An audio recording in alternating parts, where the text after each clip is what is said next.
SMA ataupun SMK semester 1. Kita semua sudah pasti sering melihat orang meninggal di sekitar kita, baik itu disebabkan karena sakit ataupun kena bencana yang kesemuanya sama-sama membawa kepada kematian. Kematian ini adalah kepastian dan ketetapan dari Allah, sebagaimana firman Allah Subhanahu wa taala dalam Al-Qur'an, A'udzubillahi minasyaitonir rajim. Bismillahirrahmanirrahim. Kullu nafsin za'iqatul maut. Yang artinya tiap-tiap yang bernyawa akan merasakan mati.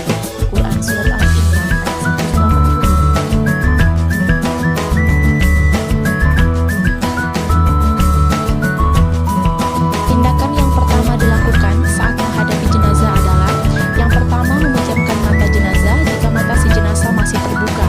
Yang kedua, menutup seluruh badan si jenazah menggunakan kain panjang.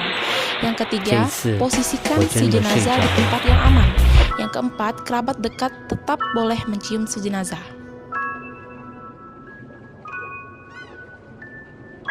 Hukum merawat jenazah adalah fardu kifayah. Perawatan jenazah yang dimaksud meliputi memandikan, mengkafani, mensolati, dan menguburkan jenazah. Kita bahas bagian pertama, yaitu memandikan jenazah. Jenazah yang wajib dimandikan, yang pertama haruslah jenazah orang Islam. Selain orang Islam tidak wajib dimandikan. Kemudian yang kedua, ada bagian tubuh yang dimandikan.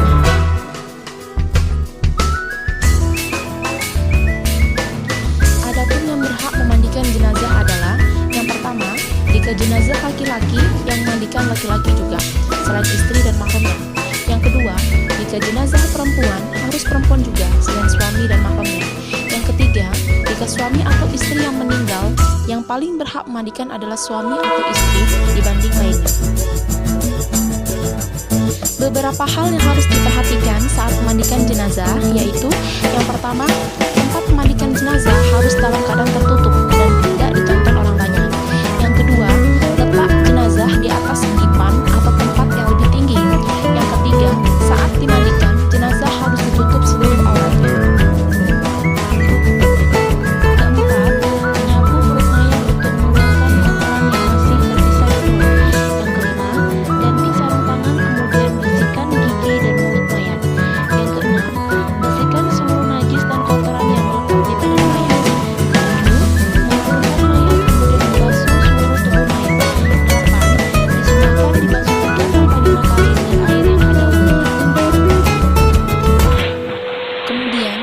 Masuk pembahasan bagian kedua, yaitu mengkafani jenazah. Jumlah kain kafan yang digunakan adalah: untuk jenazah laki-laki minimal selembar dan sempurnanya 3 lembar. Jika untuk jenazah perempuan minimal selembar dan sempurnanya 5 lembar. Setiap lapisan kain kafan diberikan kapur barus dan dilaksanakan pengafanan jenazah dengan sebaik-baiknya. Kemudian kita masuk bahasan yang ketiga, yaitu mensolati jenazah. Sholat jenazah hampir sama dengan sholat biasanya, namun tidak menggunakan ruku dan sujud. Posisi jenazah diletakkan di depan imam dan semua makmum berdiri di belakang imam. Diusahakan menjadi 3 shaf atau lebih. Sholat jenazah dilaksanakan dengan 4 takbir tanpa ruku dan sujud. Niat sholat: untuk imam berdiri tegak menghadapi jenazah dan makmum sudah di belakang imam. Kemudian membaca niat, yaitu usolli ala hazal mayyiti arba'a takbiratin fardul kifayah ma'muman lillahi ta'ala. Jika jenazahnya laki-laki maka menggunakan hazal mayyiti, jika jenazahnya perempuan menggunakan hazihil mayyitati. Kemudian takbir yang pertama.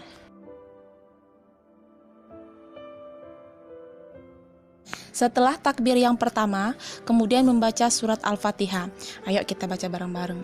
A'udzubillahi minasyaitonir rajim. Bismillahirrahmanirrahim.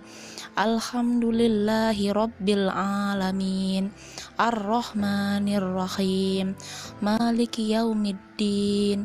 Iyyaka na'budu wa iyyaka nasta'in. Ihdinas siratal mustaqim. Siratal ladzina an'amta 'alaihim ghairil maghdubi 'alaihim waladdallin. Amin. Kemudian takbir yang kedua. Setelah takbir kedua, kemudian membaca sholawat. Allahumma sholli ala sayyidina Muhammad wa ala ali sayyidina Muhammad kama sholaita ala sayyidina Ibrahim wa ala ali sayyidina Ibrahim wa barik ala sayyidina Muhammad wa ala ali sayyidina Muhammad kama barakta ala sayyidina Ibrahim wa ala ali sayyidina Ibrahim fil alamina innaka hamidum majid. Kemudian dilanjutkan dengan takbir ketiga. Setelah takbir ketiga, kemudian membaca doa bagi jenazah.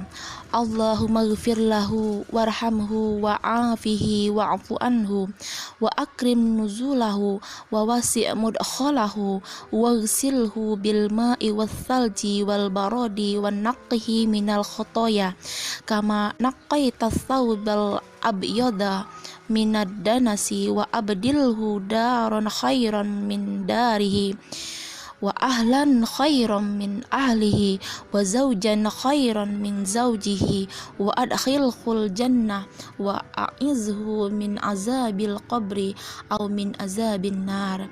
Kemudian dilanjutkan takbir yang keempat. Setelah takbir yang keempat, dilanjutkan dengan doa. Allahumma la tahrimna ajrahu wa la taftina ba'dahu waghfir lana walahu. Setelah doa, mengucapkan salam Assalamualaikum warahmatullahi wabarakatuh sembari menghadap ke kiri dan ke kanan. Yang terakhir, bagian dari perawatan jenazah adalah menguburkan. Ada beberapa anjuran yang diajarkan oleh Rasulullah dalam hal menguburkan jenazah. Di antaranya, pertama, untuk menyegerakan dalam menguburkan jenazah, sebagaimana hadis Nabi yang berbunyi, An Abi Hurairah radhiyallahu anhu anin Nabi sallallahu alaihi wasallam qala asri'u bil janazah rawahul Bukhari wa Muslim. Artinya, dari Abu Hurairah radhiyallahu anhu dari Nabi Muhammad sallallahu alaihi wasallam bersabda, segerakanlah menguburkan jenazah. Hadis riwayat Bukhari Muslim. Yang kedua, menguburkan jenazah di siang hari selain keadaan darurat seperti bau jenazah yang menyengat. Yang ketiga, meluaskan lubang kuburan dan dalam kuburan agar aman dari binatang buas. Yang keempat, membaca doa saat masukkan mayat dalam kubur. Doanya berbunyi, Bismillahi wa ala milati rasulillahi wa ala sunnati rasulillah. Artinya, dengan nama Allah dan nama agama Rasulullah dan atas nama sunnah Rasulullah. Hadis riwayat 5 ahli hadis kecuali Nasai dan Ibnu Umar radhiyallahu anhu. Yang kelima, sebelum jenazah dimakamkan, hendaknya ahli waris menjadi jaminan hutang si mayat.